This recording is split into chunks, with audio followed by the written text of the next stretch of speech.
বিসমিল্লাহির রহমানির রহিম। সূরা আল আনকাবুত, আয়াত সংখ্যা ৬৯টি, সূরা সংখ্যা ২৯, পারা ২০। আলিফ লাম মিম। মানুষ কি মনে করে যে তারা কথা বলি অব্যাহতি পেয়ে যাবে যে আমরা বিশ্বাস করি এবং তাদেরকে পরীক্ষা করা হবে না? আমি তাদেরকেও পরীক্ষা করেছি যারা তাদের পূর্বে ছিল।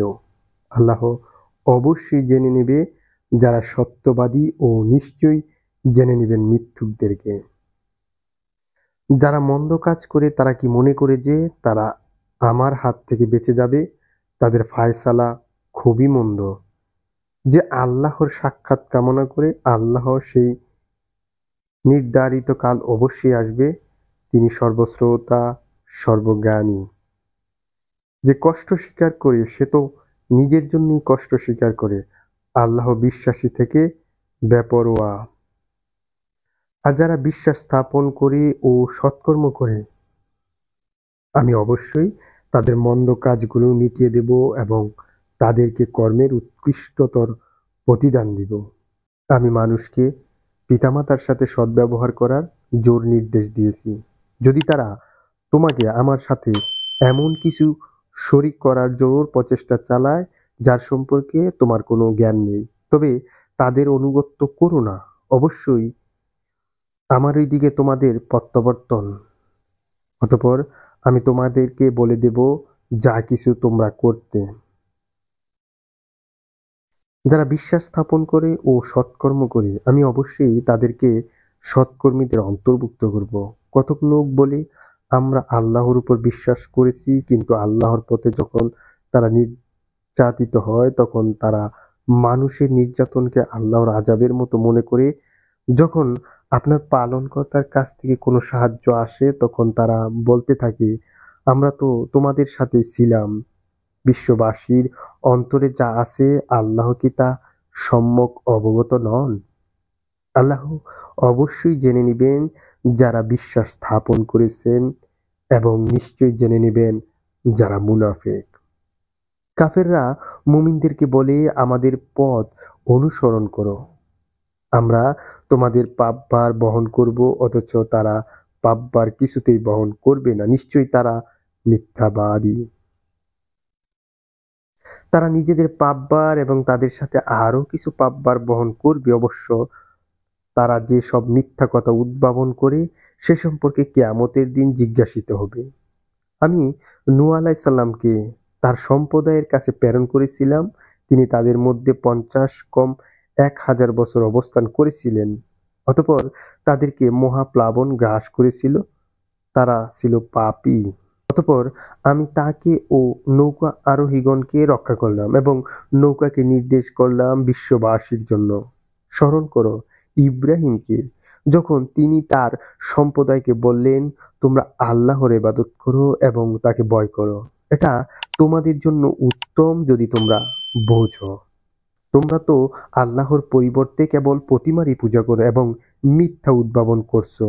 তোমরা আল্লাহর পরিবর্তে যাদের ইবাদত করছো তারা তোমাদের রিজিকের মালিক নয়। কাজেই আল্লাহর কাছে রিজিক তালাশ করো, তার ইবাদত করো এবং তার কৃতজ্ঞতা প্রকাশ করো। তারই কাছে তোমরা প্রত্যাবর্তিত হবে। তোমরা যদি মিথ্যাবাদী বলো তোমরা যদি মিথ্যাবাদী বলো তবে তোমাদের পূর্ববর্তীরাও তো মিথ্যাবাদী বলেছে। স্পষ্টভাবে পয়গাম পৌঁছে দেয় তো রাসূলগণের দায়িত্ব। তারা কি দেখে না? তারা কি দেখে না যে আল্লাহর কিভাবে সৃষ্টি কর্ম শুরু করেন অতঃপর তাকে পুনরায় সৃষ্টি করবেন?